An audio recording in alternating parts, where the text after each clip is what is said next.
Bonjour à tous et bienvenue dans cette capsule vidéo qui sera consacrée aujourd'hui à une lettre spécifique à la langue allemande. J'ai nommé le S7. Alors, cette lettre qui ressemble à un gros B majuscule que vous avez parfois au milieu de mots, on l'a vu notamment dans heißen, ce n'est pas un gros B majuscule perdu dans un mot, c'est une lettre donc allemande qu'on appelle le S7 ou encore le scharfes S.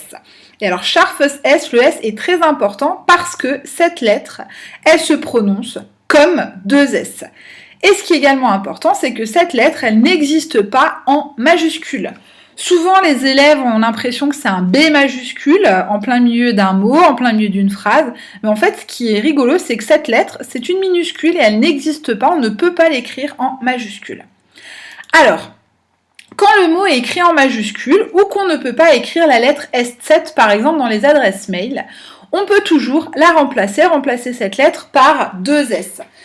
Donc je vous ai mis deux exemples, par exemple die Straße, la rue, mais quand vous voulez faire un mot croisé par exemple ou écrire un titre en majuscule, vous allez écrire die Straße avec deux S pour remplacer le S7. Étant donné que le S7 se prononce comme deux S, donc S, c'est plutôt logique. C'est le cas également pour die Stadt Meißen. Dans l'adresse mail du site de la ville, on va écrire Meißen avec deux S. Donc die Stadt Meißen, la ville de Meißen.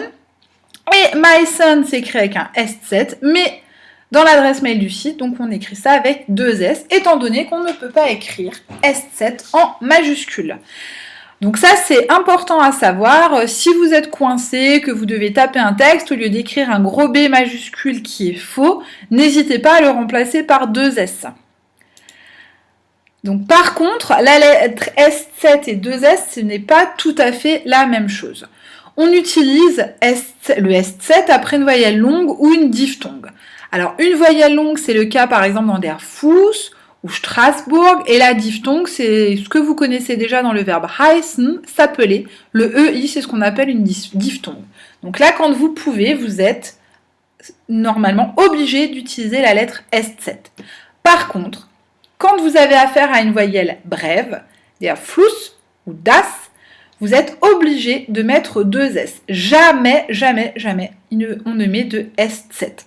Et on entend bien la différence, ça nous aide également à prononcer, je vous l'ai déjà dit en allemand, tout ce qu'on écrit se prononce et tout ce qu'on prononce s'écrit.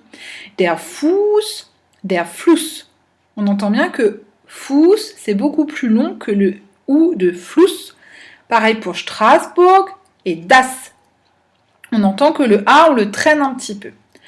Alors, je pense qu'on a fait le tour de la lettre S7, ce n'est pas très compliqué. Dans vos cahiers, vous recopierez le bilan lexical suivant qui reprend les points importants de la vidéo ainsi que les exemples. Et moi je vous dis tschüss und bis bald!